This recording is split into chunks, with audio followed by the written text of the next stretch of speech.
Have you ever said this job is going to kill me? Well, if you work at a bank, you better be careful because two people have died in tragic ways at two different banks in the last 4 months. Stick around and I'll tell you what happened and what needs to happen to prevent this from happening again. Let's go.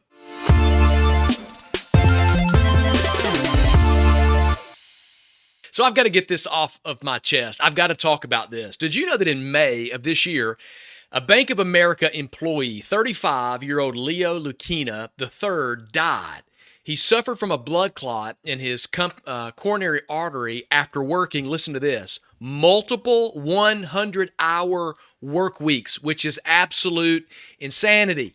My question is, where was management to tell him to clock out, to go home to his wife and his two young kids who now have been left behind?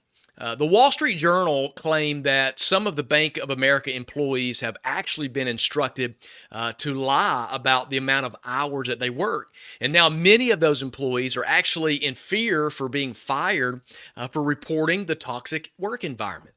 Lukena was actually looking for another job because obviously of the grueling work hours. And listen to this, leaders. Lukena said he would have taken a 10% pay cut for simply having more sleep.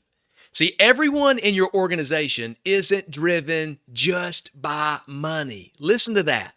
Everyone in your organization isn't just driven by money. And then just last month, a 60-year-old Wells Fargo employee in Arizona died in her cubicle and then was found 4 days later. 4 days later. And then when Wells Fargo was asked about this, their explanation was, well, she worked in a remote part of the building. But I mean, come on, she's a part of your team. I get it. People don't go into the office like they used to. There are many large office complexes that have floors that are completely empty. But come on, she's a part of your team and was in your building in her cubicle, dead for 4 days. Now, Bank of America, on the other hand, they've now announced that they're going to limit working hours for junior investment bankers to 80 hours per week. 80 hours per week. So what in the world are all these investment bankers going to do with all this spare time?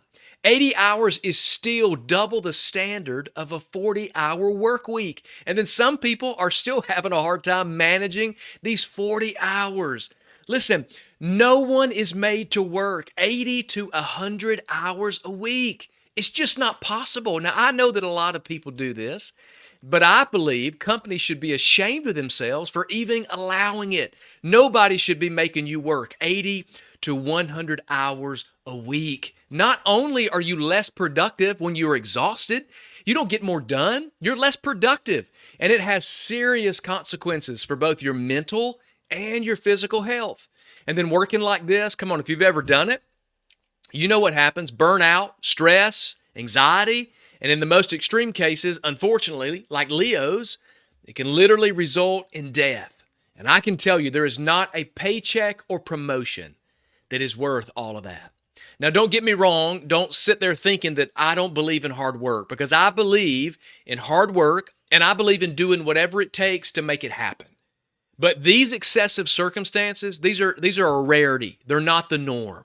They shouldn't be something that you do all the time, neglecting your health, your family, and your relationships. There is not a paycheck. There's not a platform. There's not a profession or a position that is worth all of that. So why am I talking about this? Because I am passionate about bringing meaning back to the marketplace, about changing our marketplace cultures. I believe that the system, our culture, our company culture is broken, but it's not beyond repair. We can do something about it. So let me give you 3 suggestions that I think companies can do to help give a healthy work environment. Number 1, companies need to redefine the way they measure success and performance. So instead of celebrating and rewarding those who work the most hours, celebrate and reward productivity. Celebrate creativity and well-being. Success is not about how much time you spend working. Success is the output. It's the final product. It's the value that you bring to the company and that you bring to the team and ultimately the product.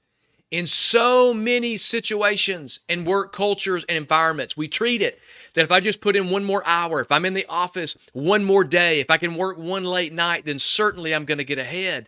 But this culture of leaning on the amount of time that is put in, we need to move past that. And then number two, if we're going to put more emphasis on the output rather than the input, companies need to walk the talk and they need to put their money where their mouth is with policies. See, companies need to implement real, sustainable work policies. So this means setting clear boundaries on work hours. That means putting things in place to protect the people that serve your organization. Encourage regular time off. And then when there's an option, support flexible work options. If it's possible, support it, give it. The goal is to empower employees to perform at their best while still having a life outside of work. Now, I worked with Apple for many years. Apple, if they keep it up, they're going to be successful. Apple's a pretty big company. They do a lot. They're pretty influential and they're pretty successful. And as I mentioned earlier, I do have a strong work ethic. And while working for Apple, I didn't call in sick. I didn't even take my vacation days. As a matter of fact, when I left Apple, they paid me for months of unused time. But when I worked, my manager routinely encouraged me to use my days and take time off. He would actually have check-ins on me and check in with me, and he would ask how I was doing, and he would say, "Are you going to take time off? Are you going to take some vacation? Aren't you tired?" You see, Apple actually demonstrated in reality what they communicated as a value, and that was their teams. And we need more companies to structure operations and all of the barriers to actually reflect the values that are written on the walls of the hallways.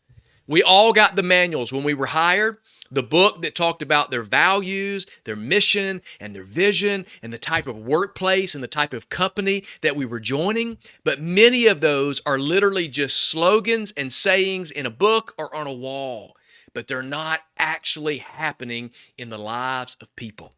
And finally, the only reason that either tip number one or tip number two matters is if you care about people.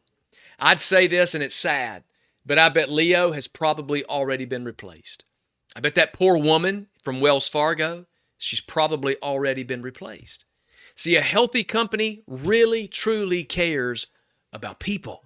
They realize that employees are individuals that have needs, and they have dreams, and they have goals, and they have a personal life outside of that office. So what are we going to do, leaders, to make sure that we protect the people that we employ? What are we going to do to keep our workplaces healthy and the culture of inside of the companies a place that people want to go? Is your organization a place that everyone wants to be, or is your organization the place that everyone wants to leave? I want to see us transform our cultures so that we can make a difference in the lives of people. So I want to ask you a question. What is your work life like? Do you feel valued by your company? I would love to hear your thoughts and what's happening on the inside of your workplace, on the inside of your organization. So be sure to leave all of those comments so we can talk about it together and we can all learn together. Look, we all contribute to the culture of our workplace. Work should be a partnership between the employee and the employer, where each is adding value one to the other. So employees, let me ask you this question. Are you doing your part? Are you showing up every day? Are you putting in the work? Are you bringing a good attitude? Are you doing what it takes to help shape and form the culture that you're in? Employer, leaders, I'm going to ask you the same question. Are you doing your part to ensure that where everyone comes every day spending a bulk of their life, is it somewhere that they want to be? Leaders, you have the opportunity to shape the culture and make a difference in the lives of people. And let me say this, if it's not a healthy relationship, if it's not a healthy culture, please connect with me. I would love to come and help shape the culture and add value to your team. Speaking of value, if this adds value to you, don't forget to like, subscribe, and share this with other people. And I'll see you on the next one.